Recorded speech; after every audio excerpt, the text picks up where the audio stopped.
So, $50,000 a month running multiple dropshipping stores and an agency. This is a day in the life of what it's like to run this business. Now, it's got to the point in our business where even though, high revenue, high number of sales, lots of orders, all of that kind of stuff, we've got to the point where everything's pretty much systemized and automated, so we don't actually each day have to work too much on managing the business. Most of our work throughout the month kind of focuses on what we can do to grow and excel and reach our new goals and kind of continue growth within the business. So whether or not that's just scaling a store that we're running at the moment, or adding in new stores, or taking on new clients, or whatever the case may be. Like this time we're starting a YouTube channel. So that's usually what we do throughout a month. We set ourselves a 30-day goal, and then by the end of the 30 days, hopefully we've achieved that by splitting that up into a 4-week period. We want to start a new store, and we want to start testing more than one store every single month. So we want to get up to kind of slowly bringing in new stores and new products and stuff that we can start testing to start diversifying our dropshipping stores.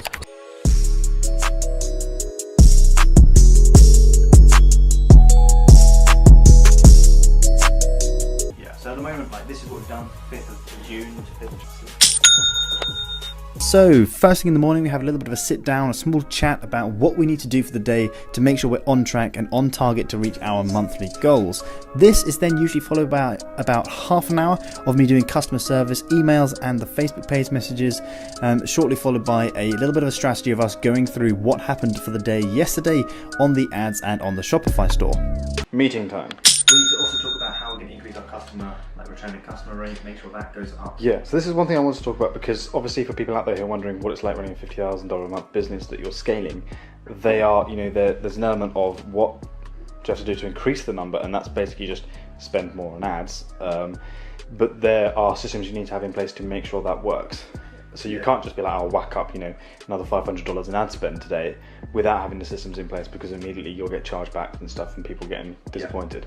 Each minor tweak that we make to the website and increasing our order value or returning customer rate, customer feedback, happiness, all that kind of stuff really starts compounding and adding up. So there's a handful of things that we've been working on recently. That is posting Upwork listings. We have to employ a VA team. We are trying to employ video editors. We're trying to employ different editors and things to expand the business, take some pressure off us, so we can focus on doing some more profit-driven activities. One of the things we are doing at the moment is increasing the revenue. We are increasing the profits, and that's done mostly through creating more stores and collecting more clients. So at the moment we're doing lots of product research, identifying trends using things like Google Trends, AliExpress, finding different stores that are selling the product, and identifying the exact marketing strategies we need to use if we were to go down the path of testing that product. So I wanted to take this opportunity now at the end of the video just to kind of break down the ad strategy, what we do, and give you an idea of how we scale and show you the ads manager. Now we build 5 ad sets at $10 a day, and that is just one interest per ad set. Now in each ad set we will be targeting male and female, we'll be targeting all age ranges and automatic placements. The reason for this is we just want Facebook to do the work in finding the buyers. We don't want to narrow it down too much at the start, because you will find actually that you will kind of have an even balance on both male and female if your product's sort of fairly mid-tier, and there's no point narrowing it down at the start. From there we will have on the ad level, so we'll have one ad set, for example at $10 a day, and in that ad set we'll have 2 ads. Now we tend to run 1 photo and 1 video. The reason for running the video, in our opinion and our experience, is literally just to gather data for video view lookalike. So from there we will let the ads run for about 3 days, or up to our break-even CPA, that's cost per acquisition or cost per purchase, and then we will decide if it's a winning product.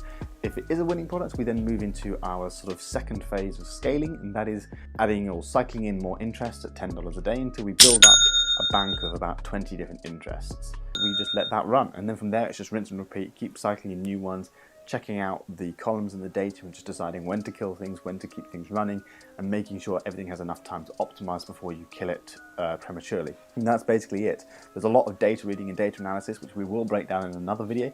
If you have got any ideas of videos you want to see, just comment them down below. So yeah, hopefully we'll see you in the next video.